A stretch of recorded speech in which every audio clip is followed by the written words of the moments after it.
So I want you to know, just everybody relax. Nobody's going to appear out of nowhere or come up the side. No real props or anything. So when Rachel, my daughter is a 20-year-old, my daughter Rachel came back from college, and she said to me, "So Dad, what do you want for Christmas?" And I said, "All right, this is what I want for Christmas from you. My Christmas gift is I want you to watch It's a Wonderful Life with me.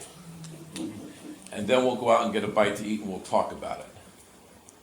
She's like, "Sweet, this is really not going to cost me anything." So we did that, right? We went to, we saw It's a Wonderful Life, no cell phones, no nothing. We watched this movie. We go out to the restaurant, and I'm asking her, "So what did you think?" And she goes, "Yeah, I liked it. It was really good." I noticed how in the beginning part, they kind of like set you up. They show you all these little things that happen. They seem small, but yet later on, they became so transformative and powerful. Remember, he saves his brother, Harry, from the pond. He doesn't deliver that medication that Mr. Gower was going to send that had poison in it. He gets Martini, gets him home, he gives him bread, wine, and a little salt for flavor of life. All these little things that he did, even his Uncle Billy, he kind of let him feel like, he was in the part of this business and give him a sense of dignity. He was always like kind of giving of himself and doing things. And yet underneath it all, there was always that sense of he wanted to build skyscrapers and, big buildings, and had all these plans. He wanted to leave Bedford Falls. And then all of a sudden he has this experience where Uncle Billy loses $8,000. Now, if you Google $8,000 in 1945, it's worth about $125,000 today. So imagine Uncle Billy with 125 grand, and he puts it in the newspaper, and he's going back and forth, and he winds up handing the newspaper to Potter, and Potter takes the thing. Can you believe that son of a gun? Knowing exactly where that money was and letting everybody suffer. And so he gets to the point where he's so stressed out, he's so worried and bothered about the problems in his life. He's in this drafty old house, and they come in there and "Hey Daddy, the next door neighbor got a brand new car." "What's the matter? Our car isn't good enough for you?" "How do you spell Frankenstein?" "What am I, a dictionary?" Janie's playing Jingle Bells. "Stop playing that stupid silly song." He's all bothered because this $8,000 is lost. What is he going to do? Now he doesn't even want to live anymore.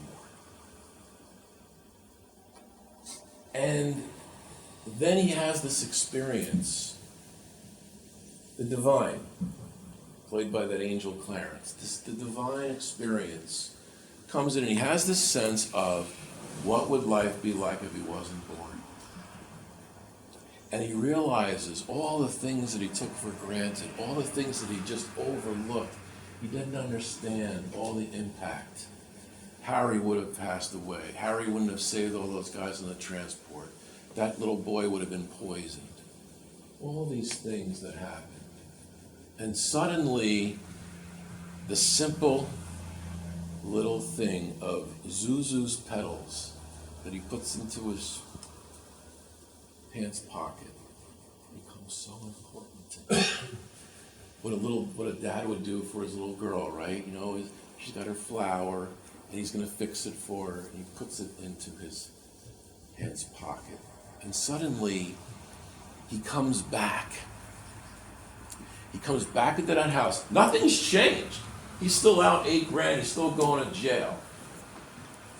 But he doesn't care. Because he's transformed. He has a totally different experience of the same reality. And so Rachel and I are talking, and I say, because I remember a couple of years ago, she came here for Christmas Mass at night. And I thought, oh, this is great. Everybody's going to be here. She's going to see her dad. Her dad's going to give a little homily. and blah, blah, blah. And I said to her, so what did you think after the Mass? What was it like? She goes, you look ridiculous in those clothes.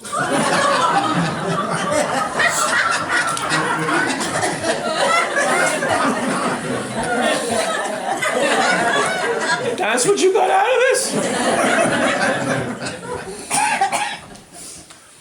So I've been working on her. So I figured I would go in with this It's a Wonderful Life thing, see how we do with that. But I found myself saying, you see, we always talk about like Good Shepherd and what it's all about and want you to come. I said, like, but that movie perfectly describes what we always talk about at Good Shepherd. And I thought to myself, maybe that's why It's a Wonderful Life is such a powerful movie in all of our lives. Is there anybody here who hasn't seen it? Okay. You must see. It's like 97% on Rotten Tomatoes. It's really why does that pull us in? Because George Bailey enters the kingdom of heaven when he goes back into that house. The kingdom of heaven is a shift in our consciousness. It's a shift in our awareness. And suddenly, life is never the same again for George Bailey. The kingdom of heaven. This dimension of being that is available to every one of us right here. But you know, it was funny because Rachel said, she goes, you know, when you think about it, she goes, first of all, she goes, I guess we're all George Bailey. What? She goes, yeah. She goes, I never really think about, you know, friends that I have. She's got a couple of kids that don't have a lot of friends, and she's very friendly with them. She goes, I wonder what does my friendship mean to them, and am I impacting on their life? She's never really thought about that. And it was funny because I'm thinking like, yeah, we're all George Bailey. I'm so busy trying to talk to you about It's a Wonderful Life that I'm not getting that right now I'm in It's a Wonderful Life. I'm in the kingdom of heaven. I'm talking to my daughter at this restaurant. I'm already in it. Stop talking about it and be in it. But she made a good point. She said, you know, when you think about it, it almost looked like he was still a little bothered. He wasn't like totally reconciled to being George Bailey, building and loan, you know, giving out homes to Martini and being there for everybody, you know, being the guy that everybody liked and admired. There was maybe something a little bothering him, right? Remember the banister, the little thing? Oh, I gotta throw this. And then he's in the kingdom of heaven, he's kissing it. It's beautiful. I thought, well, that's an interesting point, like, that something was maybe still bothering him. And he needed this crisis. He needed this setback, this heartache, this difficulty to transform him. Without losing the $8,000, George Bailey keeps walking around half awake. He needed that disaster, that crisis, to awaken and enlighten him into the kingdom of heaven. And I thought, you know, that's a good point, you know, when you think about sometimes when we get our heart broken or somebody hurts us, right, and we forgive, are there things that kind of maybe could block this kingdom of heaven experience that Jesus talked about? And I remember a while ago telling you the story about my chalice. Now, I was ordained a priest in '87, and my parents gave me this chalice. And the chalice says, ordained November 21st, 1987. Love always, Mom and Dad. And then when I left the priesthood, the love always, Mom and Dad, we want that back. You want it back? Yeah, you're not going to use it.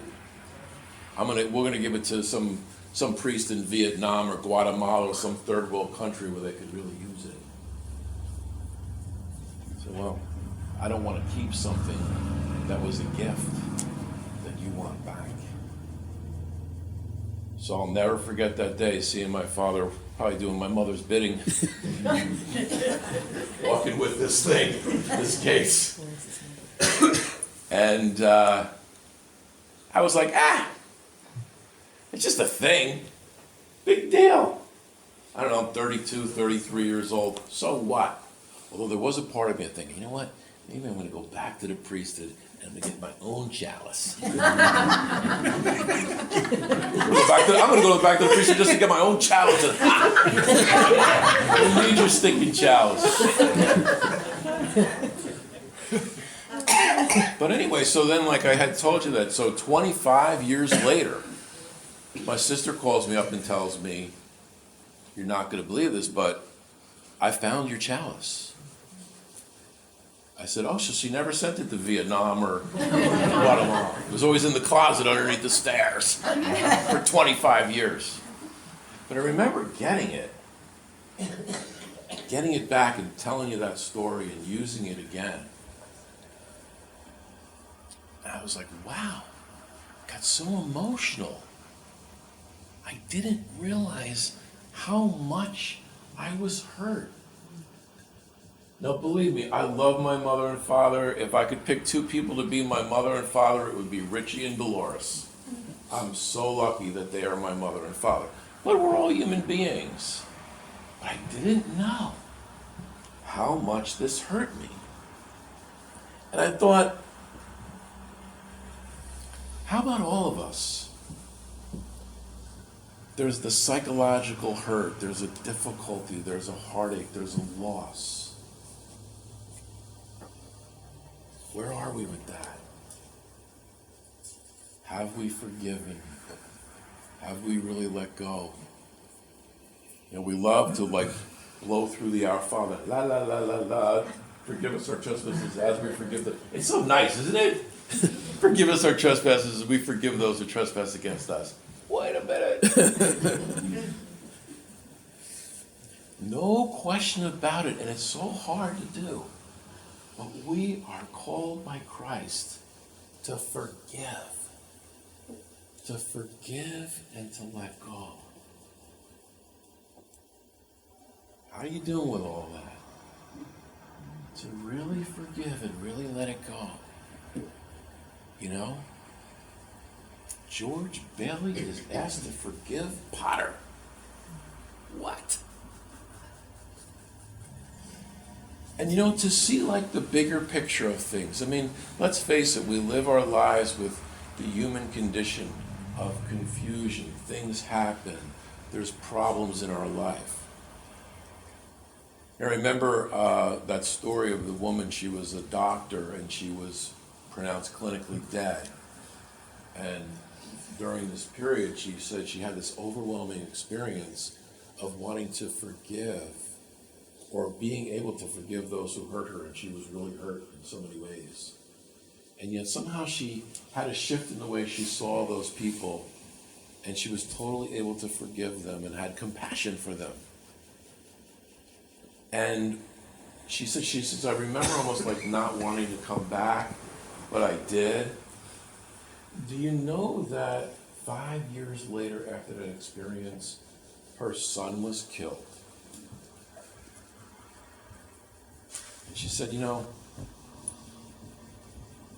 obviously it broke my heart. Obviously I grieve the loss of my son. But I live knowing absolutely that he is in this place of absolute ecstasy and joy and vibrancy of life. You know, it's almost like what's going to happen to us is when we leave our bodies, we're gonna look back and go, oh my gosh, I didn't know that was going on. I didn't know why that person did that. And now it all kind of comes together for me, and I understand that. to see the bigger picture of our life, get an aerial view of our life, where what we can often do is we live in the meat and potatoes of our life, in and out. And we need to also see a bigger picture. Here's a great line.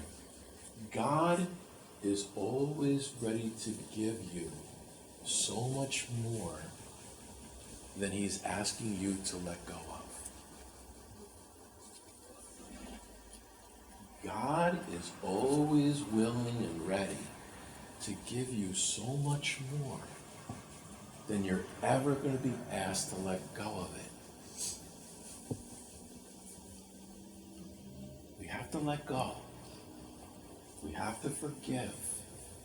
Even in the midst of the mystery of understanding some of the pain that we feel with losses.